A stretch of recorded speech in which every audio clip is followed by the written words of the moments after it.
ជនជាតិថៃដែលសារតែប្រជាជនស្រែកឃ្លានទឹកដីខ្មែរពេកពួកគេបាន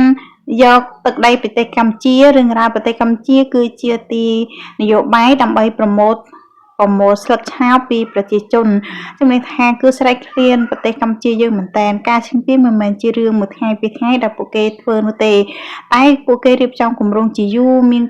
ក្រុមមាន system មានប្រព័ន្ធអីត្រឹមត្រូវជាពិសេសក្រុមយោធាតែម្ដងមិនត្រឹមតែស្ដាយទេថាកម្ពុជាមេដឹកនាំរបស់គេអ្នកនយោបាយរបស់គេហ្នឹងគឺប្រមូលស្លឹកឆ្នោតតាមរយៈនយោបាយដើម្បីវាទីទាមពានទឹកដីប្រទេសកម្ពុជាចឹងបើប្រជាជនខ្មែរយើងនៅតែមិនភ្ញាក់រលឹកមិនភ្ញាក់ស្មារតីជាពិសេសប្រជាជនដែលមិនពហិការទំនិញសៀមនៅតែប្រើប្រាស់ផលិតផលរបស់សៀមហើយអ្នកឈ្មួញឬក៏មន្ត្រីពុករលួយនៅតែកាងផលិតផលនាំចូលរបស់វានៅតែគ្រប់គ្រងនៅតែរណបវាទៀតចឹងត្រៀមខ្លួនអស់ទឹកដីឲ្យហើយជាពិសេសឈ្មួញនៅតែយកទំនិញចៅសៀមនឹងយកមកលក់ហើយអ្នកប្រើប្រាស់ទំនិញសៀម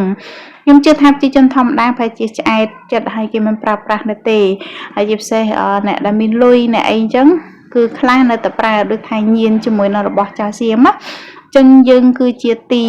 ដែលពួកវាធ្វើប្រមូលស្លឹកឆ្នោតចឹងយើងទាំងអស់គួរតែភ្ញាក់ខ្លួន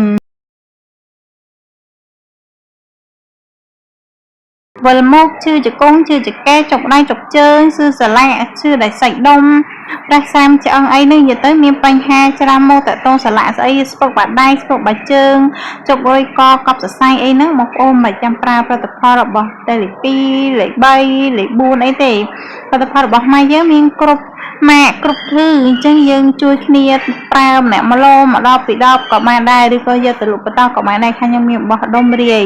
មានខ្ញីខ្មៅហើយនៅងខ្មៅមកបងប្រើផលិតផលថៃអាចប្រើផលិតផលខ្មែរយើ